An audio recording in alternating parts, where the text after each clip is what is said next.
Every job should be assessed for safety hazards so you don't have any accidents. Now, in our line of work, there's a couple of items I want to show you. First would be safety glasses, good leather work gloves, an approved hard hat, and always good stout leather boots. Now, before we head up into the woods to start our work, we need to go back into the shop and fix a double bit axe properly.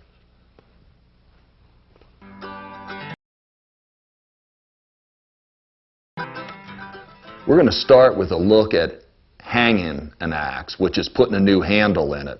This is a hickory handle by OP Link, very fine percussion handles. And what I'm doing now is I'm looking to see if the grain is correct.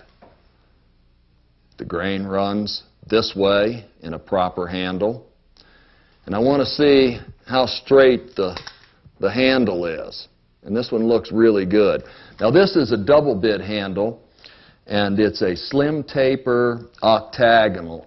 I don't know if you can see, but it's got flats cut on it, and that helps you get purchase. This, on the other hand, is also a 28-inch double bit handle. And if you can see, the grain runs the wrong way on it. Now, if you picture this with percussion, with the grain running that way, it's going to pop it loose under pressure.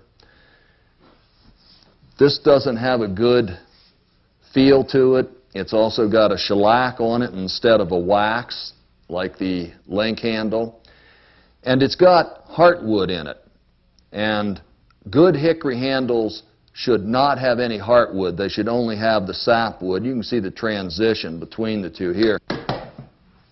Today, what I've got for you is an older double bit Western pattern axe, and it's my favorite. It's a true temper. It's seen a lot of use, but I picked this one because it's still serviceable. It's worn, but still has good life in it. The edge is not ground too radical on it. I'm going to clean up the axe head a little bit before we rehang it. What I've got here is some erasers, I guess. It's rubber impregnated with grit. It comes in, I think, 3 different grits. This one's coarse, this one's fine. It's called the Wonder Bar. They're inexpensive, they're great. You just scrub it like that, and it takes the rust off, cleans it up. They're good for taking pitch when you're using your axe in the woods. So the first thing we're going to do is to saw the old handle off at this point right here. To cut it off, I just prefer a coping saw because it keeps it nice and close. Sometimes it helps to relieve the wedge, the wood wedge that's down in here before you drive it out. And a good way to do that is to drill it out. Just drill a series of holes down through it. The tools to use on this are drifts or swedges. This one's for a single bit. You can see the shape of it is like a single bit. And here's a double bit. Put it right on the top like this. Take a hand sledge, about a 2-pound, and start to drive it out. There it goes. And we're clear. Now, you'll read in some old books sometimes that another way to get the handle out is to put it in a fire and burn it out. Never attempt that. There's too much risk of drawing the temper or retempering the edges. Now we're going to hang the axe. Have you heard the expression, can't get the hang of it? That came from this operation. When an axe is hung, if it just doesn't fit you right, it just doesn't feel right, then you can't get the hang of it. And that's where the expression got started. Now before we hang it, I want to show you exactly where it should go. The axe head should always be right down. You can see this swell right here on the shoulder on the handle. When it's finished and it's properly hung, it should look like that, as opposed to if it was only put into the end. Notice how far down the shoulder would be at this point. So we're going to cut that much of the top off. Mark it.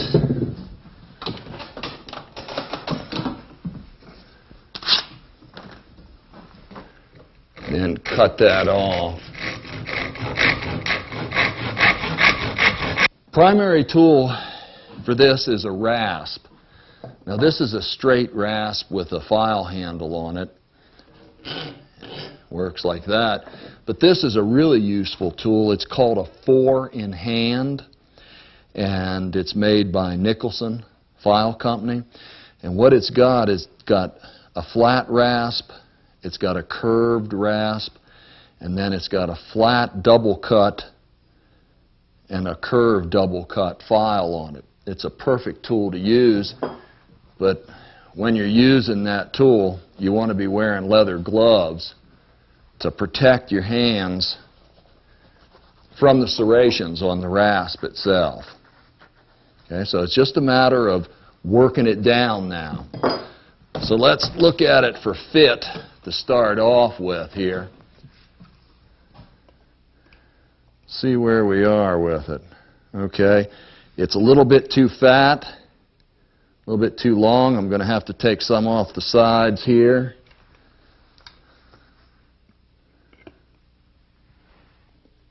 And some in here. Let's start with the edges. Now a rasp you can use in a back and forth motion, although it tends to clog it up, unlike a file, which should never be used in a back and forth motion, only pushed away from you. When it clogs up like that, you can take a brush, a wire brush, and clean it out. I'm going to work both sides down, and then I'm going to work the cheeks of it down here as well. It's time to give it a try for the first time, but I'm going to bevel this edge just slightly, help it slide into the eye on the axe. Let's take it out. Start it down in there, get it snug, turn it upside down, take your wooden mallet, hit it good and square, hold it up in the air like this. You can hear it, you can feel it. I can even feel when it stops, when it shoulders up. You want to hit it good and square so you don't split the swell out. It's about shouldered up. Huh. Not bad for a first try. Okay, let's back the handle out a little bit here. You can see right here where it was shouldering up and rubbing. You can see that it was a good tight fit through here. You notice the places where it's high. So we're going to take a little bit more down through here, a little bit of this, the high spots right here, and then I'm going to feather this up so it's a good, comfortable transition there instead of an abrupt transition. Because I think this is going to be our last fit. So before we try it again, we're going to put the kerf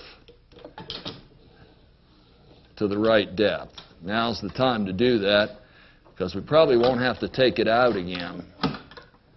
So get it locked in there real good.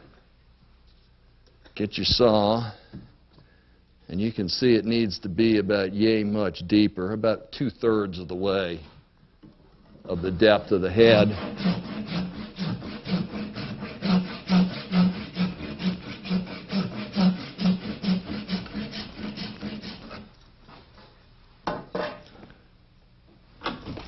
Take a look at it here.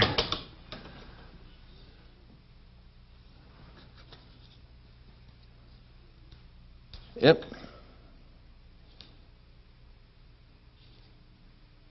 Okay, time to try it again. Put it back on. Now, it'd be a good time to sight down it. Looks like the edge is in line, so it's going on square. Now that we've driven the handle all the way home, you'll notice that the edge is a little bit higher, uneven on this side. If you remember, we just cut this off rough. The important thing is that it's square here and that the edge is in line with the handle. Take the coping saw again. Follow the contour. Be careful at this point so you don't break it. And there it's trimmed off perfectly flush. If you look at the edge here, you'll see that it's pretty thin. It doesn't have much for expansion. So in order to get the wedge down in a little bit further, that's why I'm taking some of the thickness out of it. To drive the wedge home, you need a good stout block or floor. And you're going to set the axe, the butt of the handle, right on that. Going to take one extra step that I like to do. There's this stuff on the market now, and you probably have gathered that I don't like new things, but this is great stuff. It's called swell lock. Just pour it down in and on the end grain. Put it on the wedge. Put the wedge in. And this is how you drive the wedge home. Now, hopefully I'll hit this square on. What you want to do is try and get it so that you're hitting this square, and then just drive it home. It's bottomed out right now. It's not going to go any more than that. I don't know if you can hear the difference in the tone, but it's tight right now. So now all we have to do is trim the wedge off. So back to the vise.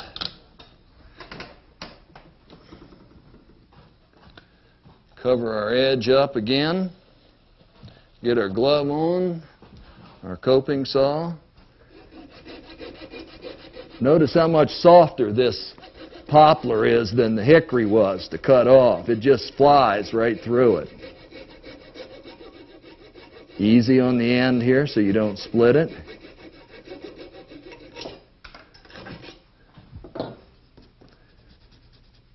Oh yeah. Even worked out. There it is. Properly fixed, properly hung. Never, never put the steel wedges in cross grain that you sometimes see in axes like this right here. Why in the world would you want to split the grain, which this does, after you've just hung an axe? I kind of like to run a little sandpaper over it and clean it up a little bit. Where we had the rasp,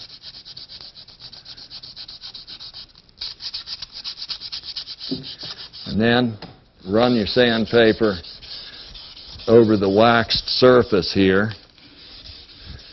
Take some of the wax finish off that they've put on, get it good and clean and smooth.